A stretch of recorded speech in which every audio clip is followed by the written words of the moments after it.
நாளைக்கான வீடியோ தாங்க வந்திருக்கு. வீடியோ வந்து சூப்பரா இருந்துச்சு அப்படி தாங்க சொல்லணும். நம்ம சீனு வந்து பத்மாவ போய் வெளுத்து வாங்குறாங்க அப்படி தாங்க சொல்லணும். யாருக்காக பார்த்துக்கிட்டோம்னா, நம்ம மாயாக்காக தான் பத்மாவ போய் வெளுத்து வாங்குறாங்க. அதெல்லாம் பார்க்குறப்போ சேனல மட்டும் மறக்காம லைக் அண்ட் சப்ஸ்கிரைப் மட்டும் பண்ணிருங்க. ஃபர்ஸ்ட்டு எடுத்த உடனேயுமே வந்து சீனு வந்து பயங்கரமான கோவத்தில இருக்கிற மாரி காட்டிக்கிட்டு இருக்காங்க. எவ்வளோ தைரியம் இருந்தா அவ வந்து எங்க அம்மாவ கை நீட்டி அடிக்கலாம். அவள வந்து சும்மா விடக்கூடாது அப்படிங்கிற மாரி சொல்லிக்கிட்டு இருக்கிற மாரி காட்டுறாங்க. அந்த நேரத்தில வந்து நம்ம ஜானகி, தனம் 2 பேருமே வாராங்க நம்ம சீனு கிட்ட. "சீனு உன்கிட்ட கொஞ்சம் தனியா பேசணும்ப்பா வாரியா?" அப்படிங்கிற மாரி கூப்பிடுறாங்க. "இல்ல அத்த, என்னால்லாம் வர முடியாது. நான் பயங்கரமான கோவத்தில இருக்கேன். நீங்க தயவுசெய்து வந்து அந்த மாயாவுக்கு வந்து சப்போர்ட் பண்ணி பேசுற மாரி இருந்தா, என்னைய இப்ப கூப்பிடாதீங்க." அப்படிங்கிற மாரி சொல்லிடுறாங்க. "நாங்க மாயாவுக்கு சப்போர்ட் பண்ணிலாம் பேசலப்பா. உனக்கு வந்து உண்மை என்னன்னு தெரியணும். நீ அந்த பிரச்சனை நடந்துகிட்டு இருக்கும்போது இடையில தானே வந்த. உனக்கு வந்து என்ன நடந்துச்சு, ஏது நடந்துச்சுன்னு சொல்லிட்டு முழுசா தெரியாது. நான் நடந்தத மட்டும் உன்கிட்ட முழுசா சொல்றேன். அதுக்கடுத்து நீ முடிவு எடுத்துக்கோ. எது வந்து கரெக்ட்டு, எது தப்புன்னு சொல்லிட்டு." அப்படிங்கிற மாரி சொல்றாங்க. "சரி அத்த." அப்படின்னு சொல்லிட்டு அவங்க வந்து வெளியில வர்ற மாரி தான் காட்டுறாங்க. "சொல்லுங்க." அப்படிங்கிற மாரி சொல்றாங்க. உடனே வந்து, "இல்லப்பா, தப்பு வந்து உங்க அம்மா மேல தான். நான் இப்படி சொல்றேன்னு சொல்லிட்டு, நீ வந்து தப்பா நெனச்சுக்காத. அந்த இடத்துல மாயா மட்டும் இல்ல, வேற எந்த பொண்ணா இருந்திருந்தாலும் இப்படி தான் ரியாக்ட் பண்ணியிருப்பாங்க." அப்படிங்கிற மாரி சொல்றாங்க. "எங்க அம்மா அப்படி என்ன தப்பு பண்ணாங்க?" அப்படிங்கிற மாரி வந்து சீனு வந்து கேட்குறாங்க. "உங்க அம்மா என்ன சொன்னாங்கன்னா?" அப்படின்னு சொல்லிட்டு எடுத்துக்காட்டு மாரி போட்டு காமிக்கிறாங்க. அதாவது கதிர் கூட வந்து சேர்த்து வச்சு பேசுனாங்கல்ல. "கதிருக்கும் உனக்கும் தொடர்பு இருக்கு. இந்த குழந்தை கூட கதிர் குடுத்த குழந்தையா தான் இருக்கும்." அப்படி இப்படின்னு சொன்னாங்கல்ல. அத எல்லாத்தையுமே வந்து சீனுக்கிட்ட வந்து சொல்லிடுறாங்க ஜானகி. பயங்கரமான கோவமாயிடுறாங்க. "அம்மா இப்படியெல்லாமா பண்ணாங்க?" அப்படிங்கிற மாரி கேட்காங்க. உடனே தனம் வந்து சொல்றாங்க, "ஆமா, அம்மா இப்படி தான் பண்ணாங்க." அப்படிங்கிற மாரி வந்து தனமும் சொல்றாங்க. உடனே வந்து பத்மாவ வந்து கூப்பிடுறாங்க. "அம்மா, அம்மான்னு" சொல்லிட்டு கூப்பிடுறாங்க. "என்னப்பா?" அப்படின்னு சொல்லிட்டு நல்லவங்க போல அப்படியே இறங்கி வராங்க. "அம்மா, நீங்க வந்து என்ன சொன்னீங்க? மாயாவ வந்து என்ன சொன்னீங்க நீங்க? அத இப்ப சொல்லுங்க." அப்படிங்கிற மாரி கேட்டவுடனே, "நான் ஒண்ணும் சொல்லலையேப்பா." அப்படிங்கிற மாரி சொல்லிக்கிட்டு இருக்காங்க. "இங்க பாருங்கம்மா, பொய் சொல்லாதீங்க. எல்லா உண்மையும் எனக்கு தெரிஞ்சு போச்சு. நீங்க செஞ்சது மிகப்பெரிய தப்பு. அந்த வார்த்தைய வந்து நீங்க வந்து மாயா கிட்ட சொல்லியிருக்க கூடாது. அது அவ மட்டும் இல்ல.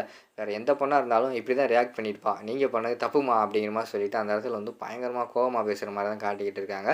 "சரிப்பா, நான் பண்ணது தப்பு தான். ஒத்துக்கிறேன். மன்னிக்க முடியாத தப்பா இருந்தாலும், நான் எதுக்கு பண்ணேன்? எதுக்கெடுத்தாலும் அவ வந்து கதிருக்காக தான் சப்போர்ட் பண்ணிக்கிட்டு இருக்கா. இந்த வீட்ல கதிருக்கு எந்த பிரச்சனை வந்தாலும், அவ தான் வந்து அப்படி முன்னாடி நின்னுகிட்டு இருக்கா. அத பார்க்கும்போது எனக்கு வந்து அந்த கோவத்துல நான் அப்படி சொல்லிட்டேன். மன்னிச்சிருப்பா. உன் கால்ல வேணா விழுந்து நான் வந்து மன்னிப்பு கேட்கவா?" அப்படிங்கிற மாரி சொல்லிட்டு இருக்காங்க. "அதெல்லாம் ஒண்ணும் வேண்டாம்மா. நீங்க பண்ணது தப்பு." அப்படிங்கிற மாரி வந்து சீனு சொல்றாங்க. "சரிப்பா, நான் பண்ணது தப்பா இருக்கட்டும். ஆனா அவ என்னைய அடிச்சாளே, அத எந்த கணக்குல கொண்டு போய் சேர்க்கிறது? அது மட்டும் கரெக்ட்டா? அதுவும் தப்பு தானே. நான் பண்ணது தப்புனா, அவ பண்ணது தப்பு தானே." அப்படிங்கிற மாரி சொல்லிக்கிட்டு இருக்காங்க.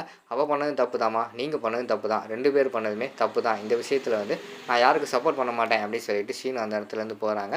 டைரக்ட்டா வந்து நேரா மாயா கிட்ட தான் போறாங்க. மாயா கிட்ட வந்து, "இங்க பாரு, எனக்கு இப்ப தான் உண்மை வந்து தெரிஞ்சுச்சு. அம்மா சொன்னது தப்பு தான். ஆனா நீ பண்ணது அத விட பெரிய தப்பு. அம்மா சொல்லியிருந்தாங்கன்னா, நீ ஏதாவது பதிலுக்கு பேசியிருக்கணும். இல்லைன்னா சுத்தி இருக்கிறவங்க பெரியவங்ககிட்ட ஏதாவது சொல்லியிருக்கணும். அத விட்டுட்டு நீ வந்து கை நீட்டியிருக்க கூடாது. அது வந்து மிகப்பெரிய தப்பு." அப்படின்னு சொல்லிட்டு சீனு வந்து சொல்றாங்க. "ஆமா சீனு, நீ சொல்றது உண்மதான். நான் வந்து ரியாக்ட் பண்ணியிருக்க கூடாதான். ஆனா அந்த நேரத்தில வந்து எனக்கு என்ன பண்றதுன்னு தெரியல. அத்தையே வந்து என்னை இப்படி வேற ஒருத்தவங்க கூட வந்து சேர்த்து வச்சு பேசும்போது, என்னால என்ன பண்ண முடியும்? அதனால தான் நான் கை நீட்டிட்டேன். என்னைய வந்து மன்னிச்சிரு." அப்படிங்கிற மாரி சொல்றாங்க. உன்னைய வந்து நான் மன்னிக்கணும்னு அவசியம் கிடையாது. நீங்க 2 பேர் பண்ணது தப்பு தான். இதில வந்து நான் யார் பக்கமும் கிடையாது. நாளைக்கு வந்து நம்ம ஒரு இடத்துக்கு போப்போறோம் காலையிலேயே. நீ கிளம்பி ரெடியா இரு." அப்படிங்கிற மாரி சொல்ற மாரி காட்டுறாங்க. "எங்க சீனு? எதுக்கு?" அப்படிங்கிற மாரி கேட்டவுடனே, "நான் அங்க போய் சொல்றேன். நீ கிளம்பி மட்டும் இரு. நம்ம ஒரு இடத்துக்கு போணும்." அப்படின்னு சொல்லிட்டு அந்த இடத்துலேருந்து போயிடுறாங்க. சரின்னு சொல்லிட்டு மறுநாள் காலையிலேயே வந்துருது. காலையில வந்தவுடனேயும் வேகமா கிளம்பிக்கிட்டு இருக்காங்க மாயா வந்து எங்கேயோ ட்ரெஸ் எல்லாம் போட்டு. அப்போ வந்து ஜானகி வந்து கேட்குறாங்க, "என்ன மாயா, எங்கோ கிளம்பிக்கிட்டு இருக்க? எங்க போற?" அப்படிங்கிற மாரி கேட்குறாங்க. இல்ல பெரியம்மா, சீனு வந்து என்னைய எங்கேயோ தனியா கிளம்பி இரு. நம்ம நான் எங்கேயோ கூட்டு போறேன்." அப்படிங்கிற மாரி சொன்னான் அப்படிங்கிற மாரி சொல்றாங்க. "பரவால்ல, சீனு வந்து உன்னைய புரிஞ்சுக்கிட்டான்னு நெனைக்கிறேன். உன்னை ஏத்துக்கிட்டானோ?" அப்படிங்கிற மாரி சொல்றாங்க. "எனக்கு என்னமோ அப்படி தெரியல பெரியம்மா. ஆனா அவன் கூப்பிடும்போது ஃபேஸில வந்து கொஞ்சம் கோவம் இருந்தது. அது மட்டும் எனக்கு நல்லா தெரிஞ்சது. அவன் எதுக்கு கூப்பிட்டான்னு தெரியல. போனா தான் தெரியும்." அப்படிங்கிற மாரி சொல்றாங்க. "சரி, எதுவா இருந்தா என்ன? பார்த்து போயிட்டு வாங்க." அப்படின்னு சொல்லிட்டு அந்த இடத்துல வந்து ஜானகி வந்து சொல்லிடுறாங்க. சீனுவும், மாயாவும் கிளம்பி ஒரு இடத்துக்கு டைரக்ட்டா போற மாரி தான் காட்டுறாங்க.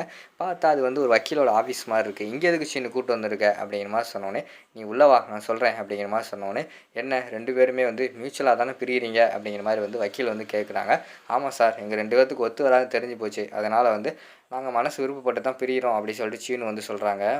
உடனே மாயா வந்து கேட்குறாங்க, "எதுக்கு சீனு இப்போ வந்து டைவர்ஸ்?" அப்படிங்கிற மாரி சொல்றாங்க. "இனிமே வந்து நம்ம 2 பேரும் சேர்ந்து வாழ்றதுல எந்த பிரயோஜனமும் இல்ல. இனிமே சேர்ந்து வாழ்ந்தாலும் நம்மளால் சந்தோஷமாக இருக்க முடியுமா என்ன அப்படின்னு சொல்லிட்டு தெரியல. அதனால தான் இந்த முடிவு எடுத்திருக்கேன்.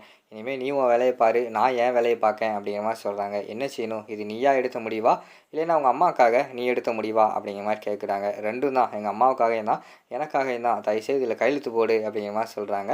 சரின்னு சொல்லிட்டு வேறு என்ன பண்ணுறதுன்னு சொல்லிட்டு நம்ம மாயா வந்து கையெழுத்து போட்டு கொடுத்துட்றாங்க. அதுக்கடுத்து வந்து நம்ம வக்கீல்கிட்ட கேட்குறாங்க. சீனு வந்து இன்னும் எத்தனை நாள் இந்த ஹியரிங் வரும் அப்படிங்கிற மாதிரி கேட்டவொடனே, இன்னும் ஒரு வாரம் தம்பி, ஒரு வாரத்தில் வந்துடும், நீங்கள் 2 பேரும் மனசு ஒத்துக்கிட்டிங்கன்னா சீக்கிரமாகவே டைவர்ஸும் கிடச்சிரும் அப்படிங்கிற மாதிரி சொல்கிறாங்க. சரி சார், நீங்கள் வந்து ஹியரிங் அப்போ என்னை கூப்பிடுங்க அப்படி சொல்லிட்டு அந்த இடத்துல வந்து கிளம்பி வராங்க.